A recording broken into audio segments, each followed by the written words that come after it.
edition of the Kingdom Wives Kitchen Show. And my name is Aderonke Olanini Omole. It's been a long time here.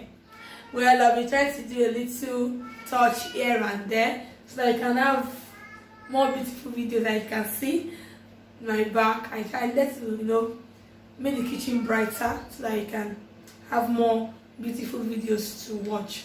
Okay, for people that are new, you're welcome. We talk about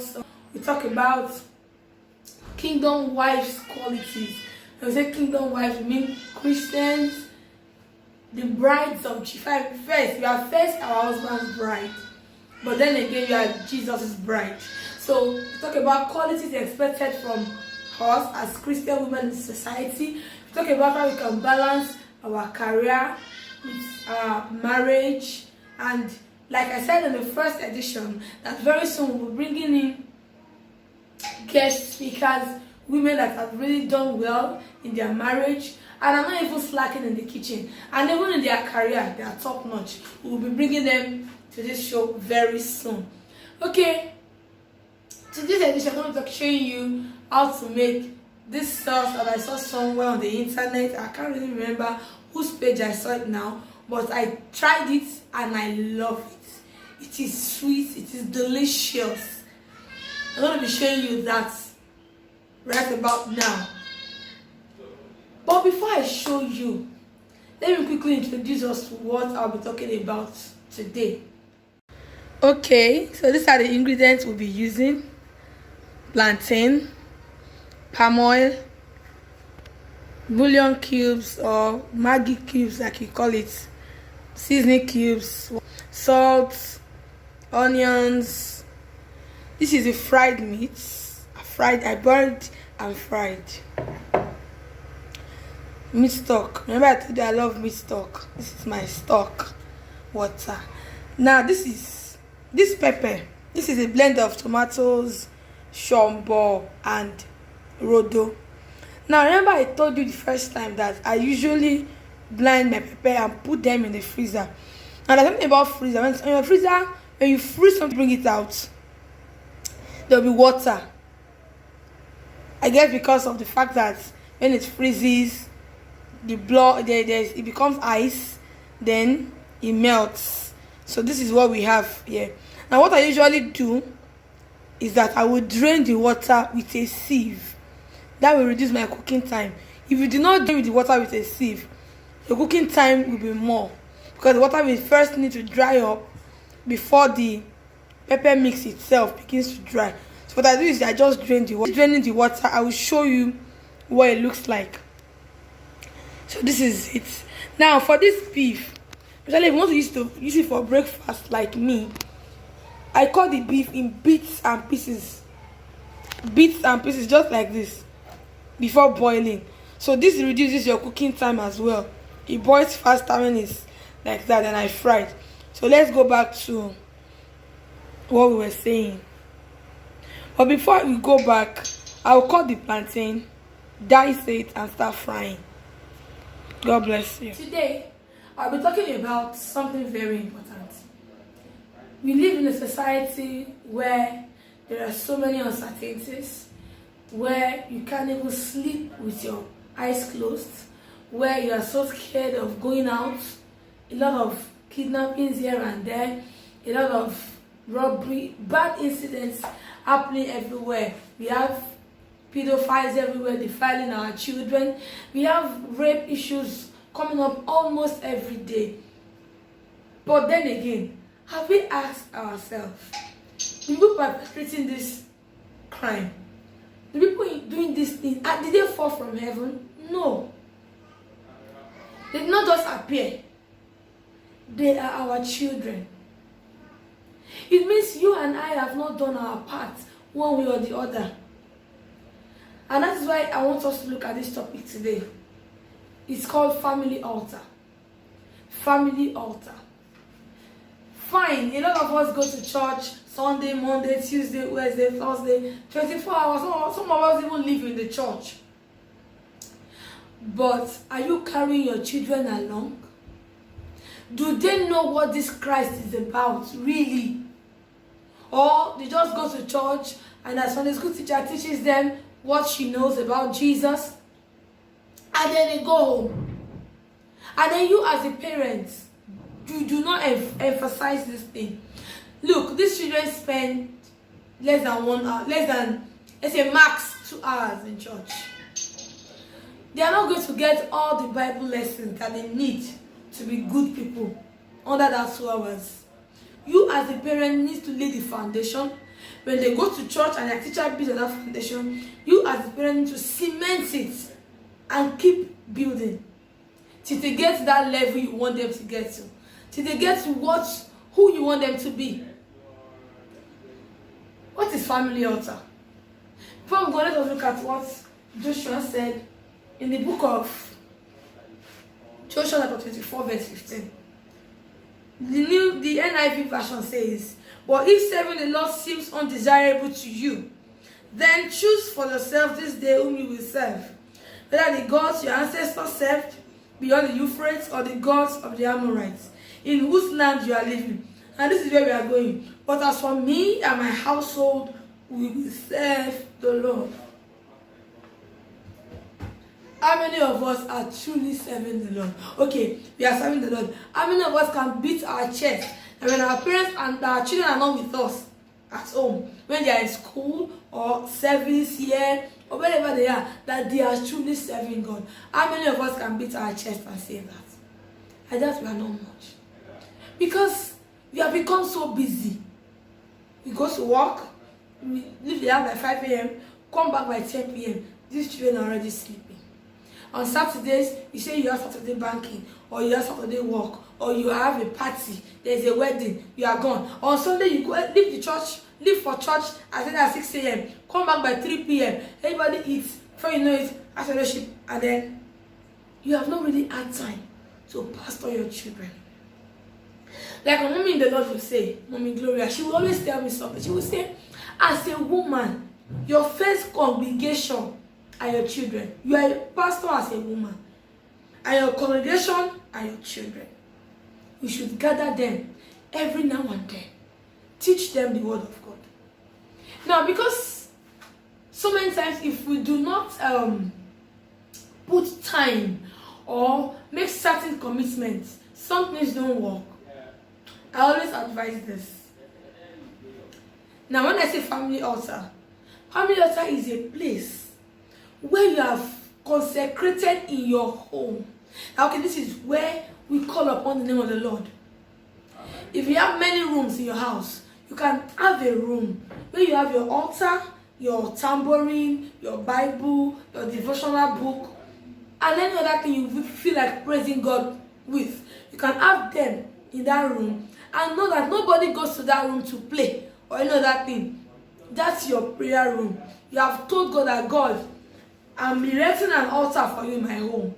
Come and take your place. You are telling God that, God, I have surrendered my family to you. That's what you have just done. So when you have that kind of place, it's not enough. The next important thing you need to do is make sure you put a time to it. Make sure you agree on a time. Take, for instance, you and your husband work. If you live in a place like Lagos, of course, know that family altar might not be possible in the morning, but then you can pray together. Like, just pray, anoint your children, pray for them before you go. So you could, like for example, what we did in my house when I was still working in Lagos and when I was working in Lagos, we agreed at a particular time in the night, when we come back from work. And when is that time, my sisters? We leave whatever it is we are doing. Even if we are eating, we cover the plates and we go and worship.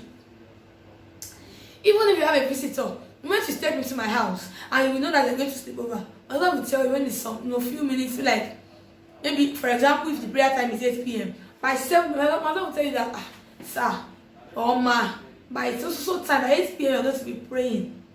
Please, whatever you need to do before that time, please do it. That's what we do. I'll continue. Let's start cooking because this food is breakfast. My people want to eat. Let's start cooking. I'll continue after now. I have my saucepan already. I'm just going to let it dry. It was already drying up for now. I'm not going to let it finish drying up.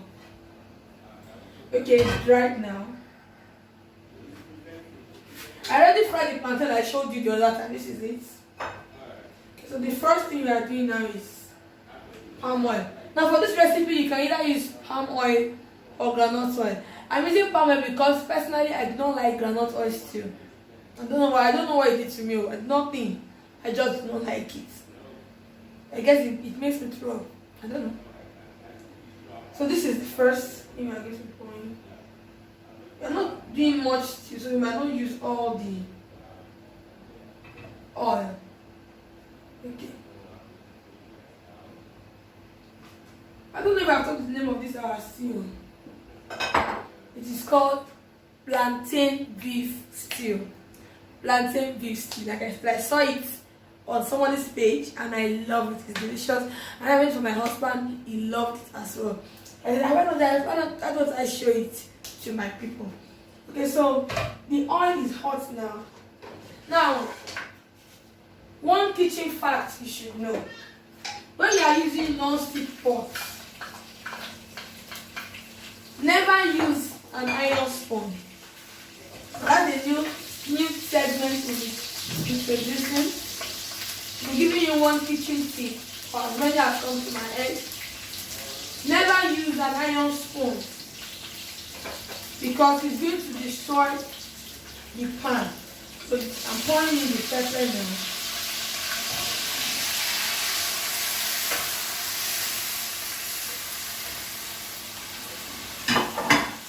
I'm going to pour the crayfish because I always like I like the flavors to infuse together from the beginning. Usually I pour the crayfish inside the palm oil before pouring the pepper mix, but maybe because as I was got the gist of our discussion, I forgot.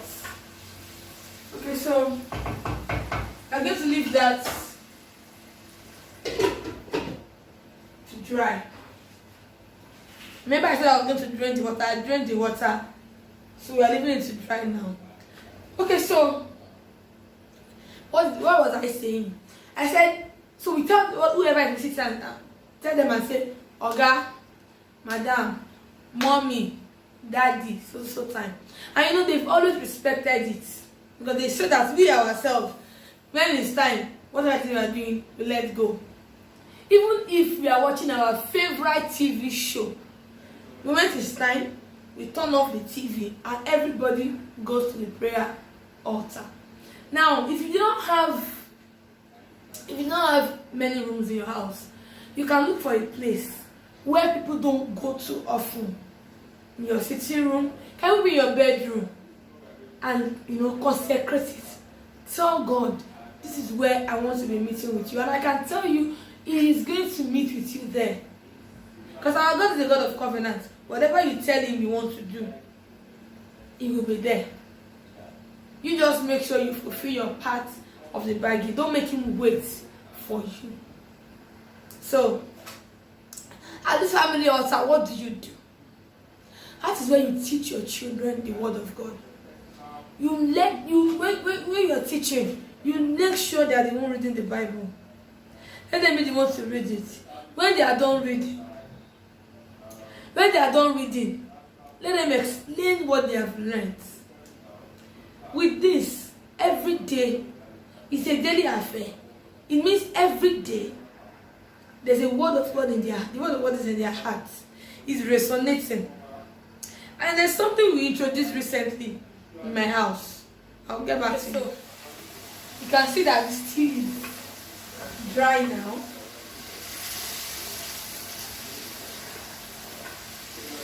So I'm going to be adding my seasoning cubes.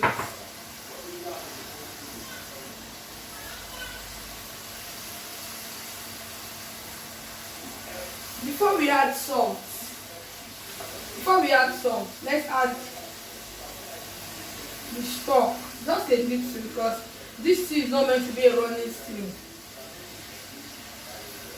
But because I just love to infuse the stock water, I always look for a way to use it in my cooking. So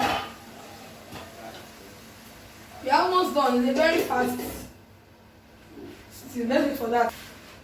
Okay, so like I was saying, make sure your children are the ones that read the Bible at your family altar. Make sure that everyone is involved. Everyone. And these children learn. They learn. It is great. That is what they see you do, that they will continue to replicate. I remember when I was younger, my dad worked on the island. So he made sure that we wake up 5 a.m. Everybody, whether you are going to school or not, he prays with us before you leave the house. When you come back at night, you normally have a prayer, maybe after the network news. I remember. And that stuck with me. When I got into that institution, I started doing the same thing. I would pray in the morning. In fact, there was a time in my room, we started morning devotion. In my room. And it became a part of me. And by the time I got married, I just spoke with my husband. Oga, this is what I'm used to doing. And because we are both children of the kingdom, he understood. And, we flow. And that was it. He's been like that for the past 7 years. And another thing the family altar is meant for is when there are times in your family that some things are happening and you don't even understand. You need God to step in. You can go to your altar and cry. See, your altar is powerful. It depends on the faith you have. Because God is everywhere. The Bible says where 2 or 3 are gathered in His name, He is there. You and your husband are 2 already. Your children, if you have 3, 4, 5, you already have a church. So make sure you can run to that altar. Many times, in my home, there have been issues that have been, like more than us. And we just take it to the altar and leave it there. And we thought that God always show up for us. If you make God priority in your house, He will make you His priority. Let's look at what God said about Abraham in the book of Genesis chapter Genesis 18 verse 19. It says, "For I know him, that he will command his children and his household after him, and they shall keep the way of the Lord to do justice and judgment, that the Lord may bring upon Abraham that which He has spoken of him." Can God vouch for you? You are a pastor, sir. You are a pastor, ma. But are your children exhibiting the traits of a pastor's seed? Or are you ashamed to say those are my children because of their attitude? You can't blame the children. You have not taught them. Or you have taught them, you have not showed it. Let us begin to look into that today. Because a sane family, but it is a sane community. A sane community gives us a sane society. A sane society gives us a sane nation. And then we can all sleep with our 2 eyes closed. Let's check what we are cooking.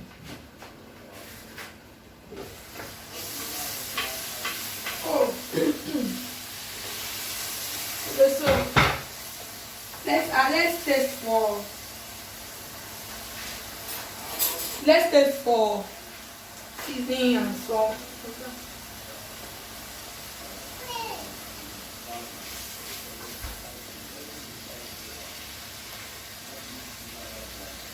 Just a pinch of salt. Another thing I do or I don't do. And I'm frying we're adding the beef now. Now for this recipe, I think you can actually use chicken. Although I've not used chicken before, but I feel you can use chicken. Then my daughter, she's knocking at the kitchen door. I have to lock her out. So pardon the interpreter. She's my PA. But I don't need her right now. She should go and please. In another 2 minutes, we'll be done.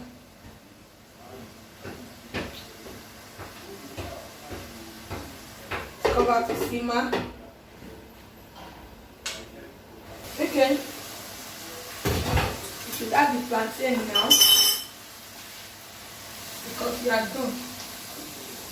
At this point, please turn down the heat so you don't end up with a burnt stew. Please try this. Try this. And you will see that the Lord is good.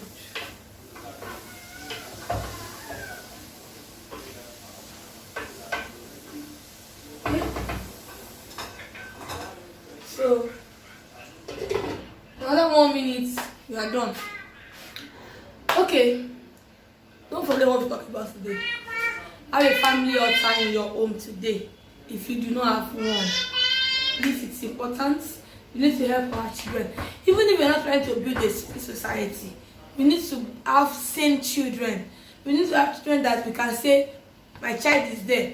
I know everything will be fine. And I pray that as we look into this, God will help us in Jesus' name.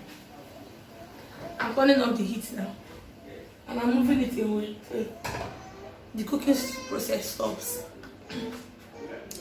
I don't know if you are watching me this morning, afternoon, night, whatever time you are watching me, and you're already having issues with your children and you really don't know what to do about it. Can I pray with you? Father, we thank you for the grace and the opportunity for us to have this show. Thank you for the opportunity to learn at your feet. Daddy, I pray for every family that is going through one crisis or the other and needs your intervention. Father, please step in the name of Jesus. Lord, I pray for every home where the children are beginning to misbehave. The Lord, you will touch the heart of these children and you will teach the parents what to do. And I pray that as many family as we have a family altar from today, that the Lord, you will make their house your permanent place of abode. In the name of Jesus. Thank you, Jesus. Amen. However, you are still watching me and you have not given your life to Christ, I want to beg you, please say these prayers after me. There is no life without Jesus. Life outside Christ is crisis. The kind of society we live in now, you need Jesus. So that He tells you where to go. He tells you where to avoid. He tells you what to do to be safe, and He can keep you safe. Please, if you want to give your life to Christ, please say these words after me. Lord Jesus, thank you for dying for me on the cross of Calvary. I acknowledge the fact that I am a sinner, and I ask that you have mercy upon me. Blood of Jesus, wash me clean of all my sins. I surrender my all to you today, and I pray for grace to continue to stay in you, even till when you will come from the saints. In the name of Jesus. If you said that prayer with me, congratulations. The next thing you need to do now is look for a Bible-believing church, and worship with them. Meet with the pastor, tell him or her, just give your life to Christ. They will tell you what to do next. Now let me plate our food and show you how beautiful. Okay, so this is it, beautifully plated. You can enjoy it. Your family, friends, let me taste it. I want to end.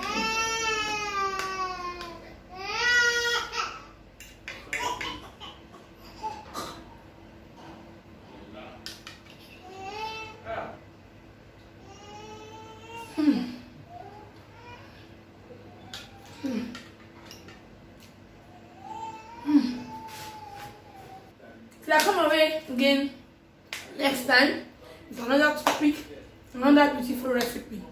It's still me, your host, Aderonke Olaniyi Omole, and I believe godly homes are possible. Bye for now.